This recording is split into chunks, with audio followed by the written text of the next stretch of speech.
The rain had stopped an hour ago, but water still dripped from the twisted metal roof above Sarah's makeshift camp. Her hands were raw and bleeding as she wrestled with another warped board, trying to patch the gaping hole in what used to be a garden shed. The storm had taken everything else: the house, the barn, even the oak tree where Daniel had proposed 7 years ago. All that remained was this broken structure and her determination to survive.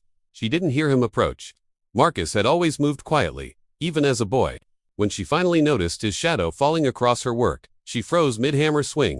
Daniel's younger brother stood at the edge of her property, hands in his pockets, watching her struggle with an expression she couldn't read. They hadn't spoken since the funeral 3 months ago, hadn't spoken properly in the 2 years before that.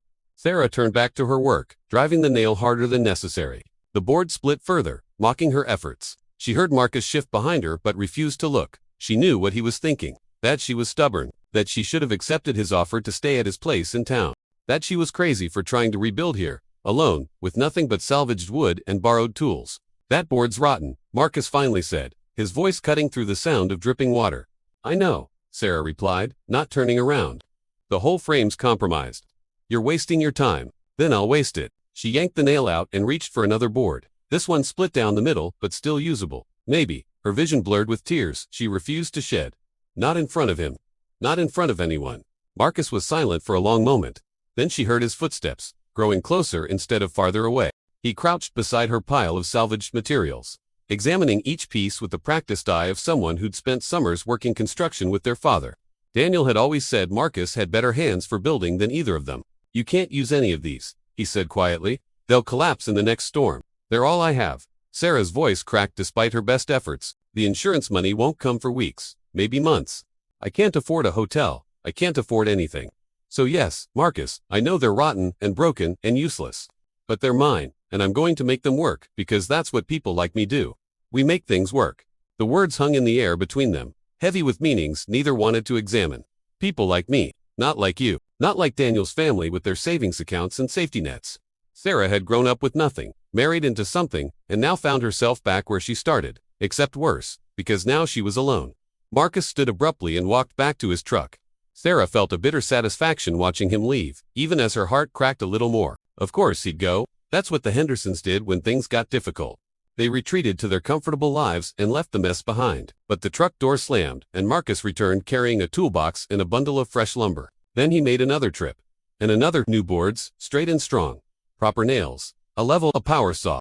Sarah stared as he began unloading everything onto the ground beside her pathetic pile of debris. "What are you doing?" she whispered. Marcus didn't answer immediately. He picked up one of her broken boards and tossed it aside, then another, clearing space. When he finally looked at her, his eyes were red-rimmed, and she realized he'd been crying too. Maybe for weeks, maybe since that horrible day they'd lowered Daniel into the ground. "I should have come sooner," he said, voice thick. "I wanted to. Every day I wanted to. But I didn't know how to face. You didn't know what to say." Daniel was always the one who knew what to say. He was the good one, the kind one. I was just the screw-up little brother who disappointed everyone. "Marcus, let me finish." He took a shaky breath. "The night before Daniel died, we fought. He called me, asked me to drive you both to the hospital for his appointment. Said he was feeling weak, didn't trust himself behind the wheel. And I said no. I had a stupid meeting I didn't want to reschedule. I told him to call a cab. If I'd said yes, if I'd been driving, maybe I could have." The other driver ran a red light going 60. Sarah interrupted, her voice firm despite her tears. "You would have died too. All three of us might have, or I might have seen him coming. Been more alert, something, anything." Marcus's face crumpled. "He was my brother, Sarah, and I failed him." "Failed you." Sarah set down her hammer and stood.